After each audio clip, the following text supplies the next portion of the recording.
പുനർകുളം Andathode GMLP school 166-ാം വാർഷികാഘോഷവും അധ്യാപക രക്ഷാകർതൃദിനാഘോഷവും അങ്കണവാടി ഫെസ്റ്റും സംഘടിപ്പിച്ചു.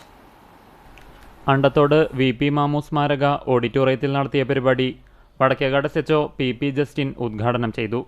PTA president താഹിറിന്റെ അധ്യക്ഷതയിൽ സ്റ്റാഫ് സെക്രട്ടറി സൈഫുന്നിസ റിപ്പോർട്ട് അവതരിപ്പിച്ചു. Guinness Flowers comedy Utsavam fame Kalabhavan Badusha, Mehfil Raavu മാപ്പിളപ്പാട്ട് reality show winner Jamsheer Andathode തുടങ്ങിയവർ മുഖ്യാതിഥികളായി. മുഹമ്മദ് അലി മാസ്റ്റർ എൻഡോമെന്റ് വിതരണം നടത്തി. Mother PTA president Habeeba, PTA vice president BA Lirar, SMC vice chairman KCM Mujeeb, SSG convener Abdussamad Andathode, school leader Muhammad Anas തുടങ്ങിയവർ സംസാരിച്ചു. പ്രധാനാധ്യാപിക KK ഷക്കീല സ്വാഗതവും VK സബിത ടീച്ചർ നന്ദിയും പറഞ്ഞു. തുടർന്ന് വിവിധ അങ്കണവാടികളിലെ കുട്ടികളുടെ കലാപരിപാടികളുമുണ്ടായിരുന്നു. പങ്കെടുത്ത മുഴുവൻ കുട്ടികൾക്കും ട്രോഫികളും കൈമാറി. തുടർന്ന് കോമഡി ഷോയും മാപ്പിളപ്പാട്ടും അരങ്ങേറി.